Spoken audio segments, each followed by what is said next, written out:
Hello friends, let us come to the next topic, that is complications of chronic otitis media. Now before I go on to this topic, let me discuss a few MCQs. These MCQs, they come in the exam and many times you get confused and you mark those answers wrong. Okay, so I'll discuss these MCQs one by one and I explain you the correct answer for those.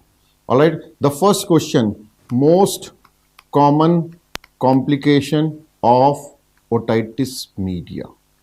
So when I say the word otitis media, okay, most common complication of otitis media.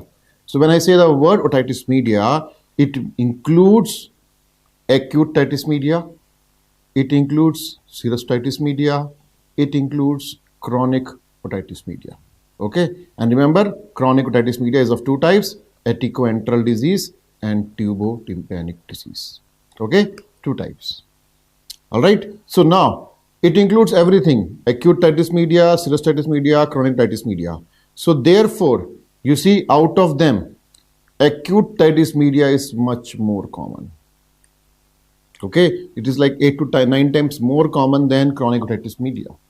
So acute otitis media is more common, and the complication of acute otitis media, what is the most common complication? You see, the most common complication is tympanic membrane perforation followed by acute mastocytitis. Right? So the first complication I taught you was tympanic membrane perforation, and second I taught you was acute mastocytitis. So if somebody asks you most common complication of otitis media as such, okay, so you have to consider that statistically the complications of acute otitis media, they become more common. Okay, if you club all the complications together, so statistically the tympanic membrane perforation, or I can say acute mastocytitis, will be the most common complication, whichever is given in your choices. Generally, they give the choice as acute mastocytitis. So that answer you have to mark in your exam. Okay, so whatever choice that comes from acute otitis media, that you have to mark as per the options. Okay, that was number one. Now, suppose I ask you most common complication of chronic otitis media. Okay, so if I ask you chronic otitis media, so as I told you, chronic otitis media is of two types, tubotympanic disease, aticoenteral disease. Now remember, tubotympanic disease, we also name this disease as mucosal disease. Aticoenteral disease, we name this as squamous disease. Okay, now this squamous and mucosal both can be further classified as active and inactive diseases. Okay, active will have discharge, inactive will not have discharge, right? And the active is the one that will usually cause the complication, right? So I described that active is the one that has the infection, and this is the one that will have more chances of complication. Okay, now most common complication of chronic otitis media, you see, the most common complication of chronic otitis media is ossicular chain erosion. It includes both tubotympanic disease and aticoenteral disease, and therefore the most common complication becomes ossicular chain erosion. Sometimes the examiner may not give ossicular chain erosion as the option. You know, what will the ossicular chain erosion cause? It will cause conductive hearing loss. Okay, so patient will have conductive hearing loss. So the examiner may say in the option conductive hearing loss, that you have to choose. Okay, that may be the answer. Alright, so we'll study about that. Let's come to the complications of chronic otitis media. Now, complications of chronic otitis media, you can divide these complications into two parts. Which two parts? Intracranial and extracranial. Okay, so inside the cranial cavity and outside the cranial cavity. Now the extracranial complications you can further divide into two parts.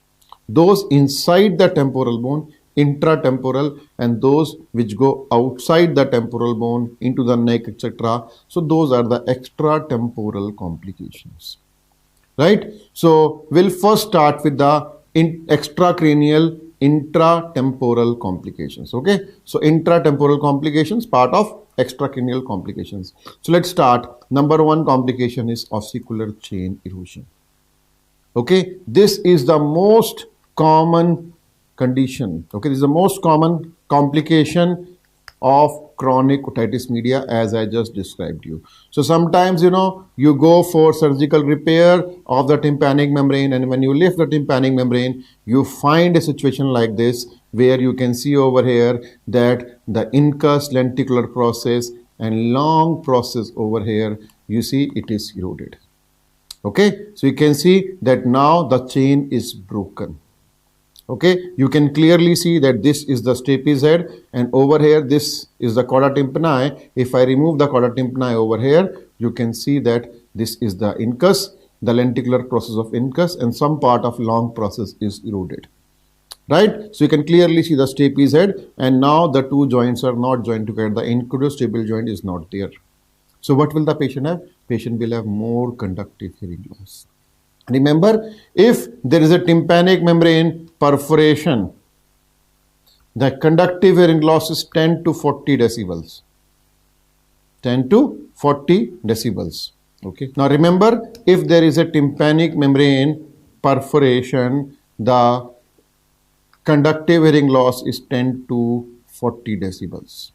Right? But if this is also associated with ossicular chain erosion. Okay, so if there is ossicular discontinuity,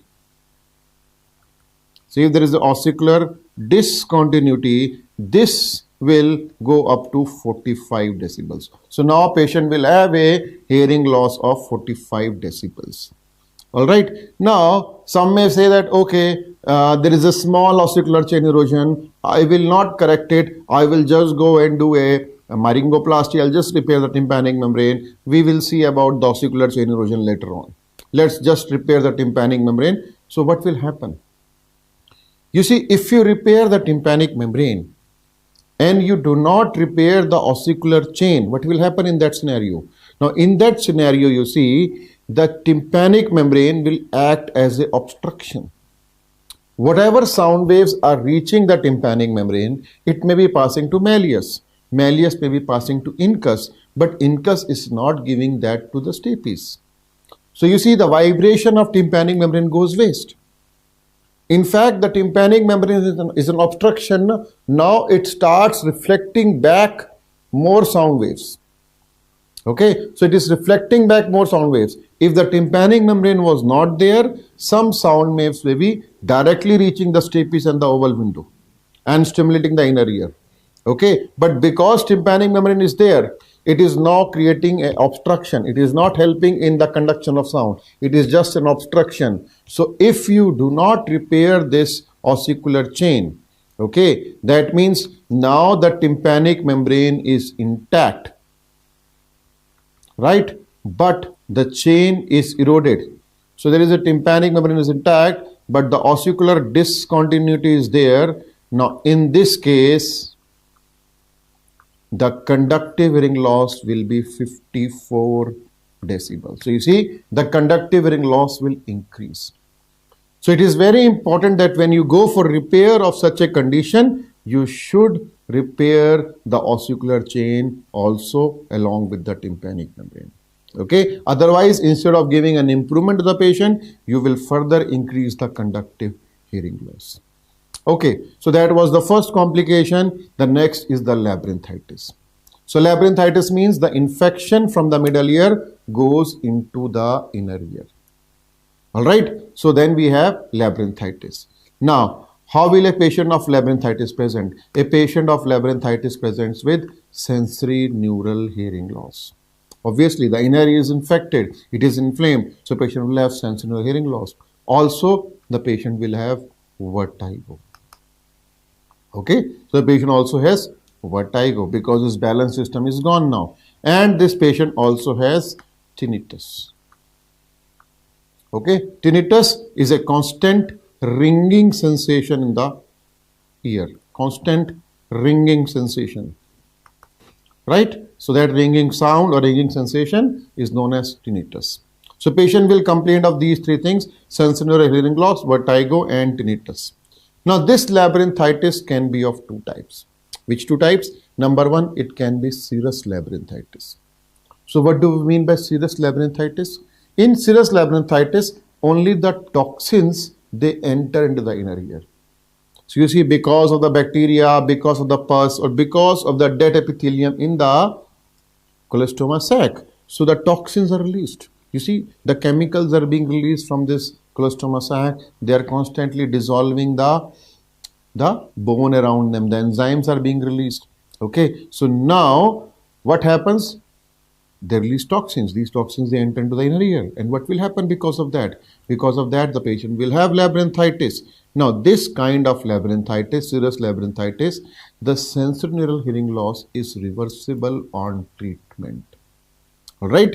So this type of hearing loss, this sensorineural hearing loss in serous labyrinthitis, you can reverse with treatment. Now, the second type is the suppurative labyrinthitis. Now, in suppurative labyrinthitis, what happens? The bacteria actually goes into the inner ear.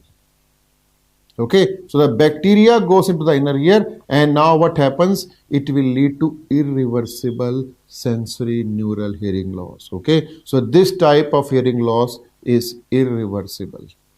All right, now see, this suppurative labyrinthitis may future lead on to a condition where there is fibrosis inside the inner ear. Okay, so there is fibrosis inside the inner ear, inside the cochlea. Okay, and then this fibrosis inside the fibrotic tissue, there happens to be calcification. So the calcification occurs inside the fibrotic inner ear. All right, and when the calcification occurs, this calcification proceeds from the basal turn of cochlea to the apex of cochlea. Okay, so it proceeds from basal turn of cochlea to apex of cochlea.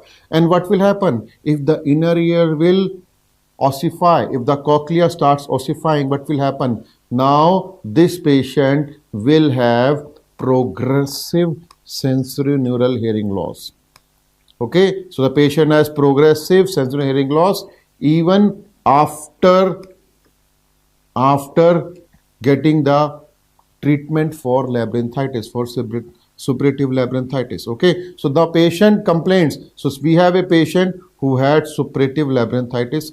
You have given treatment. So what treatment will you give? You will give IV antibiotics. Okay, so you will give IV antibiotics. Patient has become all right. But even after getting cured from suppurative labyrinthitis, patient has progressive sensory hearing loss. Now, that's because of ongoing fibrosis and calcification. Okay, so that will lead to progressive sensory hearing loss. Okay, after that treatment, even after treatment, this is known as labyrinthitis ossificans. Okay, it is known as labyrinthitis ossificans. So what is labyrinthitis ossificans? You see, in this, the whole cochlea starts undergoing fibrosis and calcification. So patient comes to you with progressive sensory hearing loss after an episode of suppurative labyrinthitis. Okay, now what will happen to this patient? This patient is losing the hearing, and soon he will lose the hearing completely. Okay, so now you see the cochlea is progressing under a fibrotic event. Okay, and then there is a calcification. So soon the whole cochlea will undergo ossification. To prevent that and to treat this condition, we have to do cochlear implant. Okay, cochlear implant is useful in two ways over here. Number one, it prevents the further sensory hearing loss. Okay, it treats the current sensory hearing loss. So it will treat the current sensory hearing loss, and it will prevent further calcification. It will prevent further fibrosis and further sensorineural hearing loss. Okay, so it will keep the opening, the scala tympani of the cochlea patent. Right, now this cochlear implant in labyrinthitis ossificans, this is taken as a semi-emergency.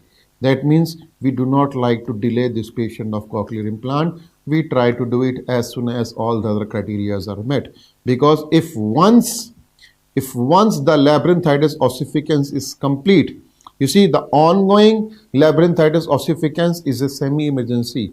But if this labyrinthitis ossificans, it is complete. Complete means now the complete cochlea has undergone ossification, then it becomes an absolute contraindication for cochlear implant. Then you cannot do the cochlear implant in these cases.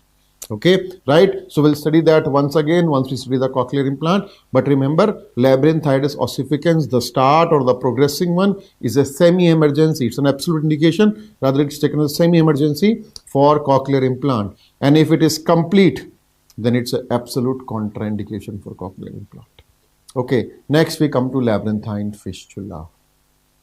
So what happens? The cholestoma sac, because the sac is eroding all the bone, so the sac erodes the bone over the labyrinth and causes a fistula. On the inner ear there is a fistula. What is the most common site for this labyrinthine fistula? We have already discussed, that is the dome of lateral semicircular canal. Remember, we studied this dome is there on the middle ear, and part of this is the antrum also, medial wall of antrum. Okay, so dome of lateral semicircular canal, that's the most common site for labyrinthine fistula. Okay, now to find out if the patient has the fistula, we have a fistula test. Okay, so what do we do in this fistula test? You take your finger, you press on the tragus of the patient like this. Okay, so when you press it like this, what will happen? When you press the tragus, this will increase and decrease the pressure inside the EAC. This increase and decrease of pressure goes in the middle ear, and if there is a fistula, this pressure will go into the inner ear.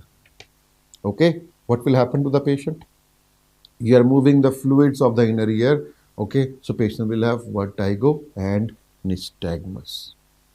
Okay, so patient has vertigo and nystagmus. That's known as fistula test or fistula sign positive. Okay, so fistula test or fistula sign positive. So what is a true positive fistula test? What's its true positive? True positive means the patient has a fistula. All right, patient has a fistula. You do the fistula test and the fistula sign is positive. Fistula sign means positive means patient has vertigo and nystagmus. Okay, so that is fistula sign positive. Right, so you do a fistula test. Now the same fistula test you can do by pressing the finger on the tragus. You can also do it by Siegel's speculum. Okay, so you can also put a Siegel's speculum in the EAC and you can do the fistula test by the Siegel's speculum also. Remember, when we studied about the Siegel's speculum, I told you that Siegel's speculum we do the fistula test. Okay, right, M3GF. So F was the fistula test. Okay, now that is true positive. Now what is false negative? False negative fistula test means the fistula is present. There is a fistula, but the fistula sign is negative. Okay, so what do we need for fistula sign to be positive? Number one, we need that the pressure should go into the inner ear, right? So that means there has to be a fistula. Number two, we need a working inner ear. Suppose the inner ear is dead. Do we have a fistula? No, we will not have a fistula sign. Okay, so if the inner ear is dead, the fistula sign will not be there. Right? Okay, even if the fistula is there, the fistula sign will not be there. So a dead inner ear. Okay, number two, let's say the inner ear is working, but the pressure is not able to go in. Despite the fistula, okay, despite the bone erosion, the pressure is not able to go to the inner ear. When can that happen? That can happen if there is a cholestoma sac covering the fistula. So sac is not allowing the pressure to go into the inner ear. So in these conditions, we will have a false negative fistula. So false negative fistula sign means, you see, the fistula is present, but the fistula sign is negative. Okay, so that's a false negative fistula sign or a false negative fistula test. Right? Okay, now what is a false positive fistula test? False positive fistula test means there is no fistula. See, fistula is negative, but the fistula sign is positive. So that means the fistula sign is positive even without a fistula. When can that happen? You see, it is also known as Henneberg sign.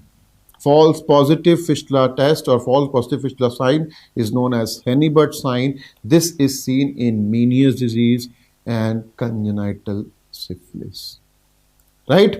Okay, so Meniere's disease, congenital syphilis. It can also be seen in a hypermobile stapes, okay, or after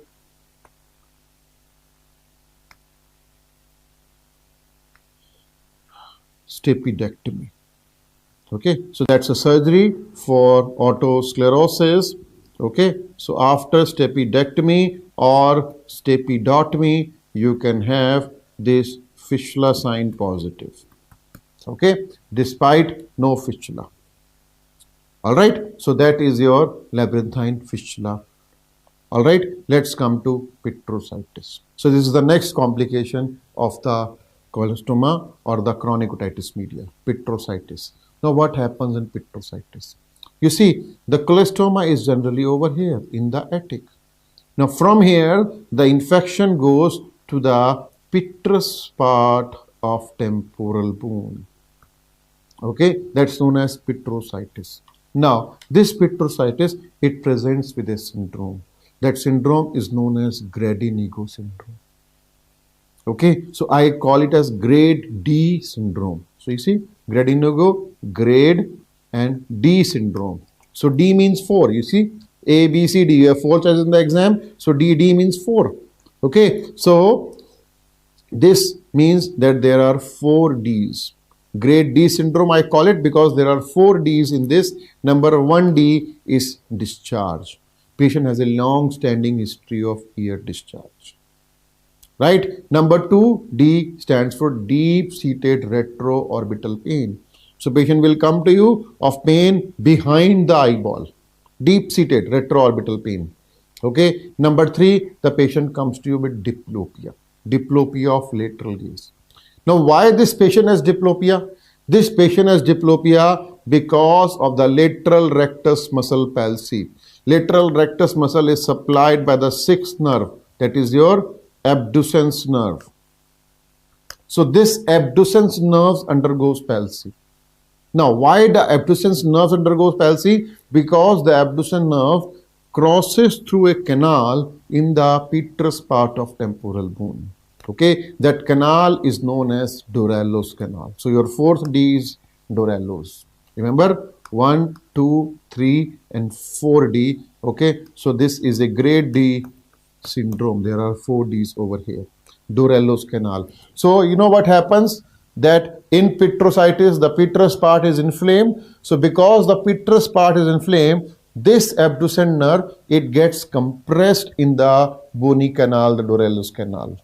Okay, and therefore patient has lateral rectus muscle palsy. Let's look over here. So that is the Dorello's canal over here. You can see the petrous part of temporal bone. This is the whole temporal bone. You can see this is the petrous part of temporal bone, and you can see that that arrow over here is pointing towards the Dorello's canal. This is the course of the abducens nerve. You see, it crosses the Dorello's canal in the petrous part of temporal bone. Then it goes into the cavernous sinus. Remember, the abducens nerve, 6th nerve. This is the only cranial nerve that goes between the cavernous sinus. You know, it goes through the cavernous sinus. Okay, rest all the nerves, the 3rd, 4th, V1, they are in the wall of the cavernous sinus, V1, V2. Okay, now this 6th nerve is going through the cavernous sinus along with the internal carotid artery. Okay, right, and then it will enter into the superior orbital fissure. So you can see it enters the superior orbital fissure and then it goes inside the orbital cavity.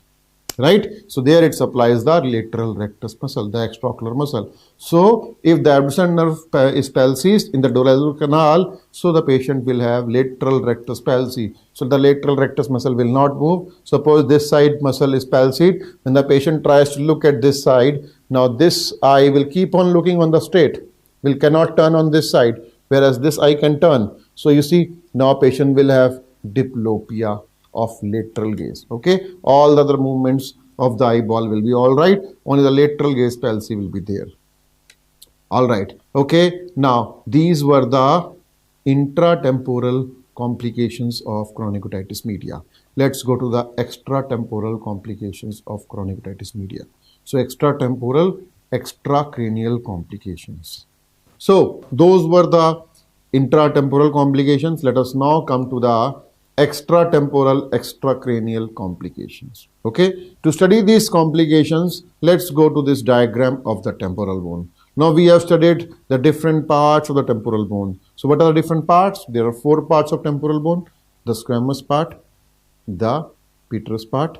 Remember, the petrous and the mastoid part, petromastoid part differentiates after birth into petrous and mastoid part. So you can see over here, this is the mastoid part. Then we have the tympanic part, okay, that forms the plate, that is the EAC wall, and then we have the styloid process. Okay, now let's talk about the mastoid part. So now there are attachments for 2 muscles. On the lateral surface, we have an attachment for sternocleidomastoid muscle. On the medial surface, we have the attachment for the posterior belly of digastric muscle. Okay, now let's say there is cholestoma inside the middle ear cleft. Now this cholestoma is eroding the bone, okay, and it erodes the bone and it comes out over here at the surface of the mastoid process.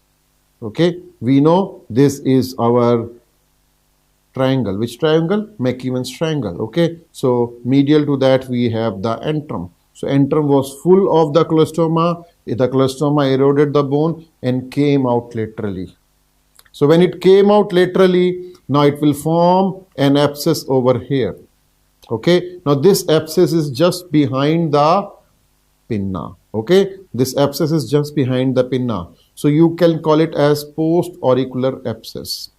Okay, but this abscess, you see the bone is eroded, but the overlying periosteum is still intact. Okay, so the periosteum is intact, the bone is eroded, so we can call it as subperiosteal abscess. Okay, so this abscess is known as subperiosteal abscess. You can also call it as post-aural abscess. Okay, post-aural abscess or subperiosteal abscess. This is the most common extratemporal complication. Okay, most common extratemporal complication of chronic otitis media: subperiosteal abscess or post-aural abscess. Okay, now what else can the cholestoma do? The cholestoma can erode the bone at the mastoid tip. You see, it can erode the bone at the mastoid tip at the lateral surface where there is attachment of sternocleidomastoid muscle. So now it will go along with this muscle. You see, the infection, the abscess will go along with this muscle, and now there is formation of abscess in the neck. This is known as Bizold abscess. Okay, now this is known as Bizold abscess. So you can see now there is an abscess in the neck over here. Now what will this cause? There will be a neck swelling. Anything else important? You see, because this abscess is irritating the sternocleidomastoid muscle, so what will happen? The patient will have the spasm of sternocleidomastoid muscle, and therefore the patient neck will be rotated to that side. Patient will have torticollis. Okay, so this patient will have torticollis. Torticollis is an important feature. It means that the patient is having sternocleidomastoid muscle spasm. Very important. Okay, so if a question says the patient has ear discharge for last few years and now there is abscess in the neck with torticollis, you must immediately think about Bizold abscess. Why I am telling you this? Because now in your exam you will have all the clinical questions. Okay, so this kind of clinical questions will come in your exam. Now what else can happen? You see, this abscess or this cholestoma can erode the wall of the EAC. You see, it can erode the wall of the EAC, and now the pus comes and collects in the EAC, but the skin of EAC is intact. The skin of EAC is intact, so now there will be an abscess in the posterior superior wall of EAC. Okay, this abscess is known as Lux abscess. So where is the abscess? In the posterior superior wall of EAC. Okay, the skin is intact, but the bone is gone. So looks abscess, right? Okay, next you see this cholestoma can erode and come at the root of the zygomatic process. So there are some cells over here, zygomatic ear cells, through them the cholestoma comes out. Okay, so when the cholestoma comes out from there, now this will be known as zygomatic abscess. Now there will be a swelling which is little anterior and superior to the tragus. Okay, so anterior and superior to the tragus, we will have the zygomatic abscess, right? Okay, and finally you see the cholestoma can erode the medial surface of the mastoid tip. What's there on the medial surface of mastoid tip? We have posterior belly of digastric. Okay, so now when it erodes the medial surface of mastoid tip, there are two things that can happen. Which two things? Number one, the cholestoma goes along the posterior belly of digastric and it forms an abscess in the neck. Okay, or you see the patient lies down. So patient lies down like this. What can happen? The cholestoma can come and form an abscess behind the mastoid process. Okay, so it can form an abscess behind the mastoid process, or it can go along the posterior belly of digastric and form an abscess anteriorly in the neck. In both the places, this will be known as Sitley's abscess. Okay, so Sitley's abscess can be anterior to the mastoid process in the neck, in the posterior belly of digastric, or it can be behind the mastoid process.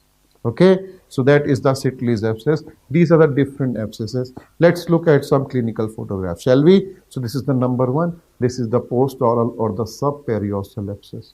So you can see over here that this abscess, you see this abscess over here, it is behind the pinna. Okay, right? So you can see this swelling. It is red, hot, tender to touch. It is below the periosteum, so subperiosteal abscess. All right. Number two, you can see over here, the infection has come out in the mastoid tip and it has spread along the sternocleidomastoid into the neck. Okay, so you can see this abscess over here. So this is your bezoard abscess. Now similarly over here in this lady also, the infection has come all the way down into the neck. So that is your bezoard abscess. Okay, next over here, you can see that the posterior superior wall of the EAC, you see this posterior superior wall of the EAC, now this is all inflamed. So there is an abscess over here behind, that's known as Luke's abscess. Okay, right? Now, this child, the infection spread from the mastoid to over here. Okay, so that is your behind the mastoid process. You can see the abscess is going backwards. So that is your Sitley's abscess. Right? Okay, and finally we have the zygomatic abscess. So you can see over here, this is the zygomatic abscess. At the root of the zygomatic process, we can have this abscess. Okay, so these are different extratemporal complications of chronic otitis media. So let us come to the intracranial complications of chronic otitis media. Now the first question, the most common intracranial complication is meningitis. So we can look on this diagram. You can see over the cerebrum, the brain, it is covered by the different meninges. You can see the skull, and then thereafter there is dura mater, there is arachnoid mater, there is pia mater. Right? So these are three different meninges that cover the brain and they can get inflamed. So these, they can get inflamed if there is an infection over here. We call it as meningitis. Okay. Now if the patient has meningitis, patient will have nuchal rigidity, will not be able to touch the chest with his chin. Okay, so now the patient, we also have some signs known as Kernick sign, the sign that is known as Brzezinski neck sign. So these are the signs which are based upon the nuchal rigidity. They will be positive in meningitis.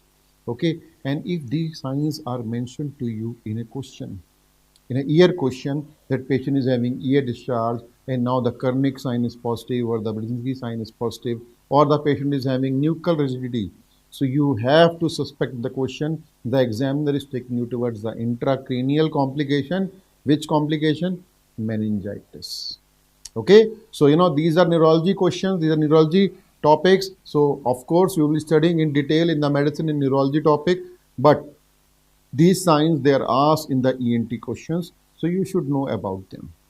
All right. Remember the Kernick and the Brudzinski sign, they have low sensitivity, but they have very high specificity. So if they are present, that means patient does have meningitis. Right? Okay. Let's come to the next intracranial complication. You can see the next intracranial complication is extradural or epidural abscess. Now there is collection of pus outside the dura. Okay, let's look in this photograph. You can see the brain parenchyma, you can see the ventricle, the lateral ventricle, okay, and you can see the collection of pus that is outside the dura. Why I am saying it is outside the dura, it is epidural? Because the dura mater has been peeled off the skull. Okay, so that is the characteristic of the extradural or the epidural abscess. Now in this diagram, you can also see the cranial bone. You can see that below the dura, there is subdural space. Okay. Now in this subdural space also the infection can go. So if the infection goes into the subdural space, now we will call it as subdural abscess. Okay. So as you see over here, this is a subdural abscess. Right. Now in this subdural abscess, you will also see some thrombosed venous channels. Right. Okay. So subdural abscess, the abscess is below the dura now. Right. Okay. And number 3, we can also have an abscess inside the brain parenchyma. So that's an intraparenchymal abscess, or you can simply call this as the brain abscess. Okay. You can see over here, these are intraparenchymal abscess or the brain abscess. Now the brain abscess, it follows 3 stages. Okay, what are the 3 stages of the brain abscess? The number 1 stage is the stage of latency or localization. Okay, you can also call it as stage of cerebritis. Stage of cerebritis. Now, this brain abscess can be divided into 3 stages. Now, the stage 1 is the stage of encephalitis or cerebritis. Now, what happens in this stage? There is an infection in the brain parenchyma. As you can see over here, this is a poorly localized infection. So the brain parenchyma is inflamed, it is swollen.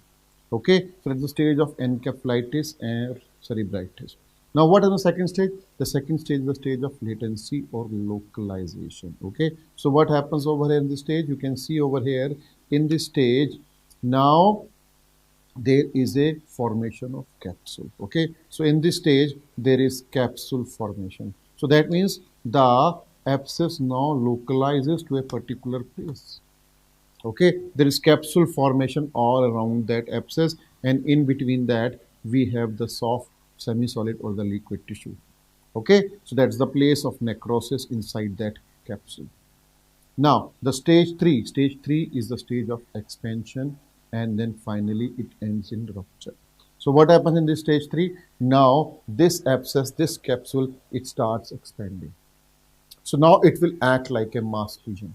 It will put the pressure on the remaining brain parenchyma. Okay, so it will act like a tumor, like just like a tumor act and puts pressure. So the brain intracranial tension will be high. Patient will have a lot of severe headache. Remember, the headache will be there in the stage of cerebritis, but in the second stage, the stage of latency or localization, when the abscess is located to some particular place, now in that stage, patient will start feeling all right, as if the disease has subsided.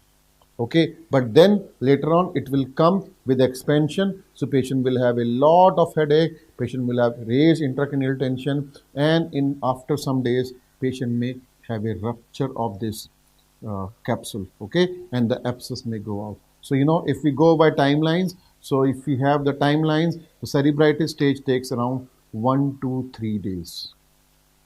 Okay, so this stage lasts for 1 to 3 days. Now if we go to the stage of latency or localization, this stage lasts for around 4th day to 7th day. Okay, so 4 to 7 days we have the stage of latency or localization, when the abscess localizes to one particular place and forms a capsule or anomaly.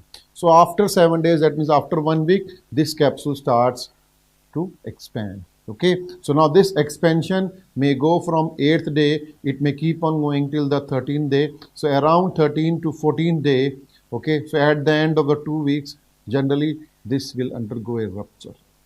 Okay, and the rupture of this abscess can be fatal because now the infection will go into the CSF, and this can be a fatal condition for the patient.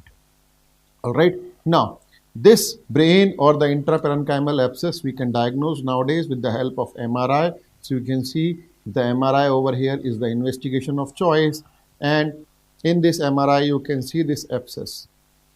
It has that capsule that is inflamed, so it is very whitish clear over here. Okay, so the capsule is shining white because it is inflamed, right? So that's a brain or an intraparenchymal abscess we can see on a MRI. Now this brain or intraparenchymal abscess you can further divide into two types. Which two types? You can have a temporal lobe abscess or you can have a cerebellar abscess. So look over here, the infection from the ear can go up into the temporal lobe. So patient can have a temporal lobe abscess. Temporal lobe abscess is more common. Okay, or patient can have a cerebellar abscess. So abscess goes behind into the posterior canal fossa, and now we have a cerebellar abscess. Okay, remember the cholestoma goes into the posterior canal fossa through the Trotman's triangle. Okay, so we have to drain the cerebellar abscess. We also have to go through the Trotman's triangle. Right, now if the patient has cerebellar abscess, the patient will have cerebellar signs, right? So remember, patient will have vertigo, nystagmus. It will be a central nystagmus, right? Patient will have a central nystagmus. Patient will have cerebellar sign, the pars pointing, the dysdiadokinesia. So all these things, the gait, so all these things will be affected. Okay, so remember, if the examiner talks about these things, he's asking you about cerebellar abscess, because these kind of clinical questions, they come in the exam, right? Similarly, if the patient has temporal lobe abscess, now the signs which are related to temporal lobe, they will be positive. Okay, patient may have seizures, patient may have smell problems, patient may have aphasia. So all these signs, they point towards the temporal lobe abscess. Okay, so these you will be studying in neurology in detail. Again, I don't want to go into the temporal lobe signs or the cerebellar signs because they come in your medicine neurology, but these questions, they are asked in the ENT, so you should know about these signs. Okay, so these were the intracranial complications, but this topic is yet not over. We have one most important complication to discuss, and that is the lateral sinus or the sigmoid sinus thrombosis. Okay, so now the lateral sinus or sigmoid sinus. I hope you remember we have discussed all the dural venous sinuses in the middle ear anatomy topic. Okay, so we've discussed all these dural venous sinuses. So just revise, we discussed them like a family. So we had three members in the family initially: father, mother, and son. Who were the three members? Superior sagittal, father; inferior sagittal, son; and occipital sinus, mother. Now remember, the inferior sagittal sinus met a girl, great vein of Galen, great looking girl, great vein of Galen, and becomes the straight sinus. Okay, so if you have your notes, you can open up the notes and you can revise once again the dural venous sinuses. Okay, so we have the father, superior sagittal sinus, we have the mother, occipital sinus, and we have the son, inferior sagittal sinus. Okay, now you see the inferior sagittal sinus, it meets a great looking girl, great vein of Galen, and becomes the straight sinus. And all of them drain at the confluence of sinuses. Now from confluence of sinuses, they rise to grandson. They are twins. One goes on the right side, one goes on the left side. Just like their father. Father was straight, so they go straight. Now they are known as lateral or transverse sinus. Okay, now this lateral or transverse sinus is married to the elder daughter of cavernous sinus. Her name is superior petrosal sinus. So he is married to the superior petrosal sinus. He becomes curved. He becomes sigmoid sinus. You see over here, the transverse sinus is married to the superior petrosal sinus. It becomes sigmoid sinus. Okay, and sigmoid sinus forms a curve below the middle ear, and that is known as jugular bulb. right? This sigmoid sinus has a extramarital affair with a girl who is a singer. Okay, so extramarital, emissary vein. Okay, so sigmoid sinus, in it comes the emissary vein from the surface of the mastoid process, that is the emissary vein. The girl is a singer, so we taught about a sign which is known as Gressinger sign. So I will talk about this sign once again.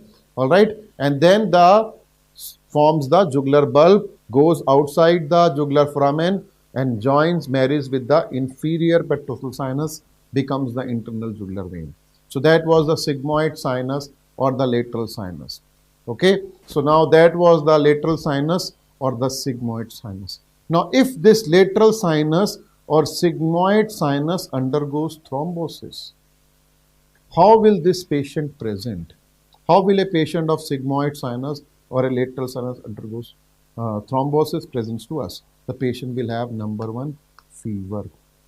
Okay. Number two, the patient has headache. Okay. Severe headache patient will have. Okay. Now what kind of fever the patient has? The patient has remittent fever.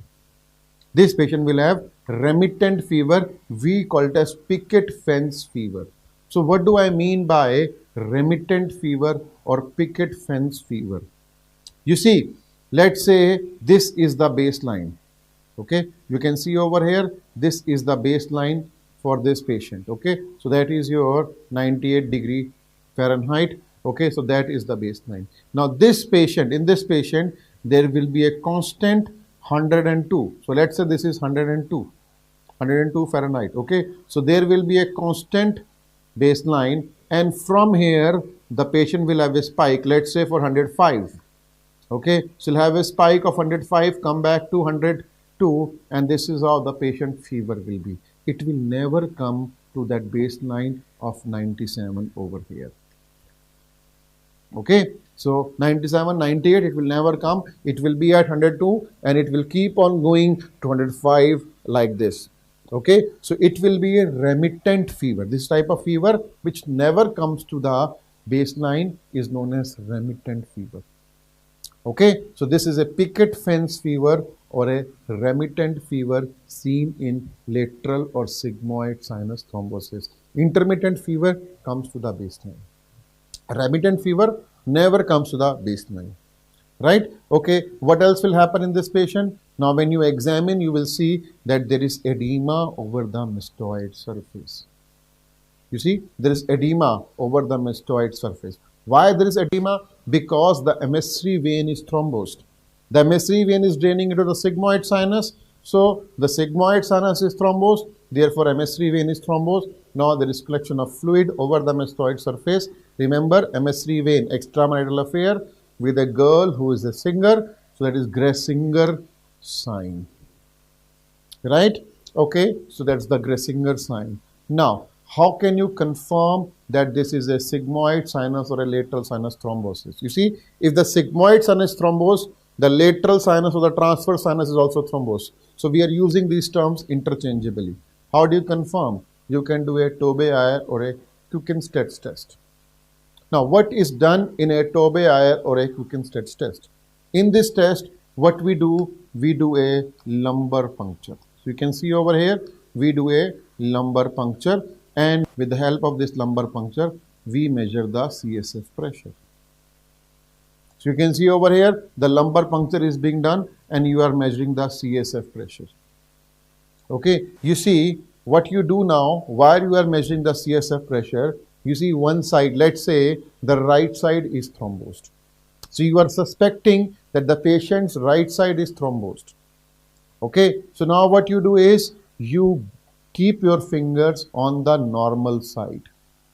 You press the normal side jugular vein. Okay, now with the anatomy we know that the blood of the brain comes back by the two internal jugular veins, right side and left side. Now I am saying the right side is thrombosed. So you press the left side internal jugular vein. So when you press the left side internal jugular vein, you block the entire outflow of the blood from the brain. So what will happen? The intracranial pressure will rise.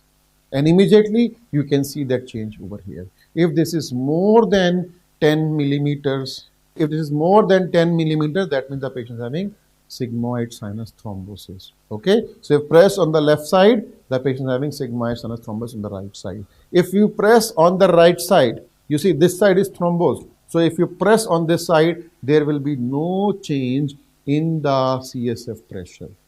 Remember, on the affected side, no change because it is already thrombosed. The change will be seen when you press the normal side. So that's known as Tobey-Ire test or Kukin's test. This test, however, as you can see, is an invasive test. Okay, so nowadays we can do a similar but a non-invasive test. That's known as Croback test. So what we do in Croback test? You do an ophthalmoscopy. Okay, you do a retinoscopy, you see the retinal vessels. So in this photograph, you can see the retinal vessels. Now what I do is, I press on the normal side. So suppose the right side is thrombosed, I press on the normal side, and now what will happen? Now when I press on the normal side, once again the intracranial pressure will rise, and then you can see the engorgement of retinal vessels. Okay, you can see the engorgement of these retinal vessels. So that will show that the CSF pressure has increased. That's known as Croback test. Okay, so this is a non-invasive test. Same way, now this test, you can see the engorgement will be seen when you press on the normal side. There will be no change when you press on the thrombosed side, right?